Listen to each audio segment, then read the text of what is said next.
I'll make the compromise. I'll kiss the frog, but after I kiss him, I'll leave him.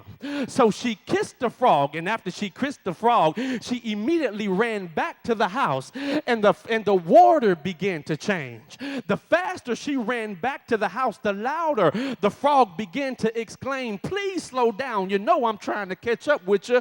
But the faster she ran, the louder the frog began to speak. Later on that night, the people in the house heard a scratching at the window and a scratching at the door. And they were asking, "Who is that?" And the youngest sister had to confess, "It was the frog that I kissed. I made a deal with him that if I were to kiss him and make him my lover, that I would share my affection, that I would in fact share my life with something that's less than me." And I want to pause right here and say that some of you may look at it as a figment of a creative imagination, but I'm preaching and talking and speaking to some people who have in fact made a deal with a frog, who you know is not on your level, who you know is not commensurate to your gift, but you needed a quick fix because you were short on paying rent, because you needed some company, because you needed a listening ear. Watch this. When you knew they weren't going to develop, you knew they weren't going to stretch, you knew they were not going to take you to the next level.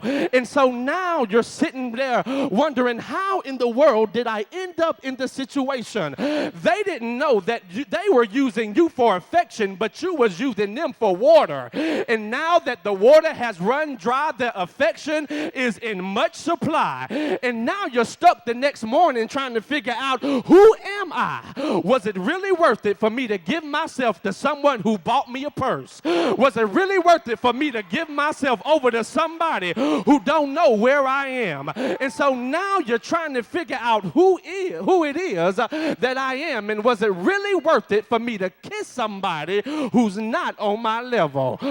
What you have to understand is that frogs are primate vertebrates, in so much that in biology class they will use frogs as an exhibition for dissection, because frogs, like humans, have the same muscle structure, have the same nervous system, they have the same circulatory system. So watch this. On the inside, they're the same. They got the same body, but they don't have the same mind. But I'm charging you in this season that you ought not get connected to somebody for their body, but you need to see what's on their mind. Oh, my God. Because sooner or later, the body will fade. Oh, yeah, I'm preaching to somebody right now. You may have a six-pack today, but you're going to have a 2-gallon if you keep living. Yeah. Yeah, and you got to understand, you got to get to the place where you got to figure out what's on their mind. Can you hold the conversation with me? Can you talk to me? See, I don't need nobody to tell me I look good. I want to know, do you have the substance of things hoped for? Please don't tell me I'm cute. Cute is for puppies and for babies. Y'all ain't helping me in here. I want to know, can you see what's on? Can you see me for my value and see me for my worth?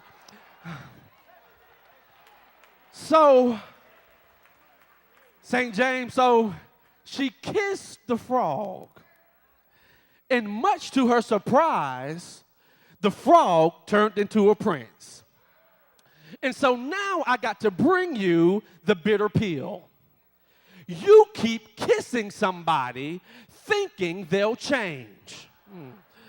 You keep giving yourself to somebody thinking they're going to be different and thinking they're going to be on another level. But I want to take you back to Genesis chapter 1 and Genesis chapter 3, and you'll soon find out that only God can create a man, that only God can make a woman. You got to get to the place where you can say, God, I've been through too much stuff. God, send me a man ready-made.